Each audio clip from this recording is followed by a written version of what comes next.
Olá a todos, sejam muito bem-vindos de volta. Hoje eu estou aqui trazendo mais uma técnica de decoração em bolos em buttercream. E para quem já acompanha o canal sabe que temos aqui algumas decorações muito bacanas. E hoje o assunto é quinas. Eu sou amante das quinas perfeitas, das quinas retas, e eu levei muito tempo para entender como conseguir um resultado de quinas mais retas, mais alinhadas e perfeitas. Então, hoje a gente vai falar de uma montagem perfeita para que você tenha um bolo bem alinhado, bem retinho, para na hora de fazer a espatulagem você possa conseguir o efeito das quinas retas. Então, se você ainda não se inscreveu aqui no canal, não perca tempo, acompanhe os outros conteúdos que já temos aqui e vamos lá para o vídeo. Eu tenho bolos de 7 centímetros de altura e 15 centímetros de diâmetro. Eu vou utilizar uma régua para medir a altura das camadas e uma faca para fazer os cortes.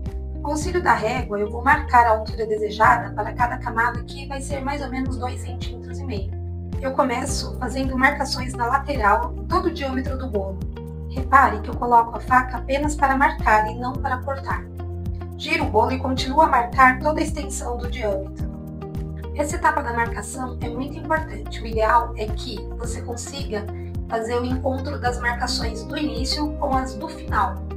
Desta forma, depois de cortar, você vai ter uma banda bem alinhada. Com a marcação completa, agora é só cortar deste jeito, fazendo giros e introduzindo a faca, não de uma vez, mas aos poucos, até que eu consiga cortar toda a extensão, todo o diâmetro do bolo. Essa etapa exige bastante cuidado para que você não corte as camadas desalinhadas. Finalizada essa etapa, você vai perceber que tem uma banda de bolo bem alinhada, bem nivelada. Isso é muito importante no processo de montagem. Repita o processo com as outras bandas do bolo, sempre marcando e depois cortando.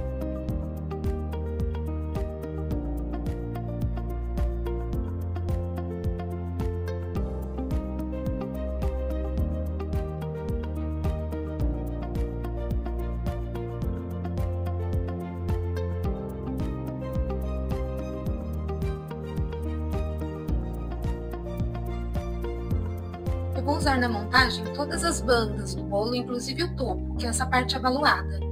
O cuidado que eu vou precisar ter é de colocar a parte redonda para baixo, deixando a parte mais nivelada para cima.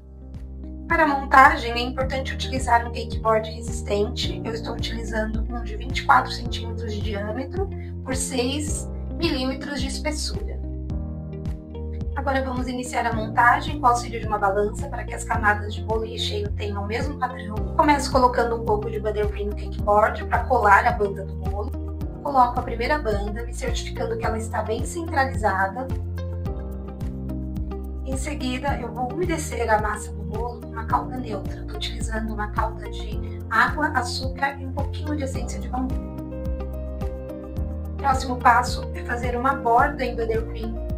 Estou utilizando o bico 1A para fazer a borda, e a finalidade dessa borda é evitar que qualquer recheio possa vazar do bolo, entrando em contato com a cobertura.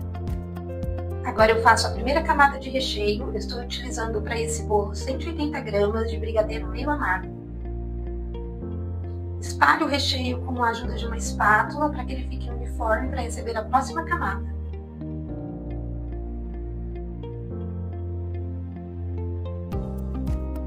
Em seguida, eu coloco a segunda banda do bolo, me certificando que ela está alinhada e bem nivelada. Umedeço com a calda neutra, mais ou menos 30 a 40 gramas de calda para essa massa.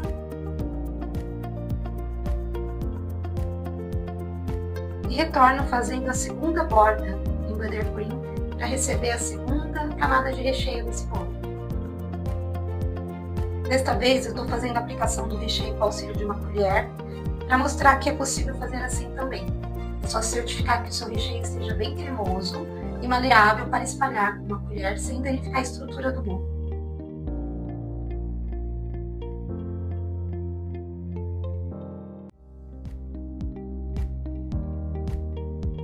Para essa terceira camada de bolo, eu estou utilizando a banda que era o topinho, que a gente fez o corte, lembrando que precisa colocar a parte avaloada para baixo e deixar a parte mais nivelada para cima.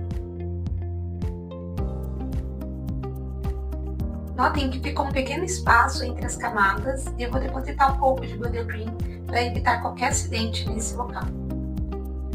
Aliso com o auxílio de uma espátula e vou acertando a borda nessa etapa. Seguimos para a última camada de recheio, repetindo o processo de fazer uma borda, para só então, em seguida, aplicar mais uma camada de recheio. Coloco a última banda do bolo, sempre com a parte mais alinhada com o topo, e umedeço com mais um pouquinho de calda líquida. Estamos finalizando a montagem do bolo, então eu vou retirar da balança, porque agora a gente vai aplicar o acetato, que é o que vai dar sustentação. O acetato a gente aplica sempre de frente para trás do bolo, fazendo uma leve pressão. Note que eu vou cuidadosamente envolvendo todo o diâmetro do bolo, com leve pressão e me certificando que o acetato não perca contato com o cakeboard. Se certifique que o acetato está bem alinhado, sempre em contato com o acetato, para só então prender a aba com uma fita adesiva. Eu utilizo um pouco de plástico filme para cobrir o topo do bolo e proteger, porque agora a gente vai levar para gelar por pelo menos 6 horas. O tempo é importante para que o bolo ganhe estrutura e fique pronto para receber a espatulagem e a decoração final. Eu dividi o vídeo em 2 partes para não ficar muito longo. Essa foi a primeira parte. Então nós teremos a segunda parte, onde eu vou mostrar para vocês como a gente vai espatular e deixar as quinas bem niveladas nesse modelo que fica lindo. Não perca a segunda parte desse tutorial e até lá!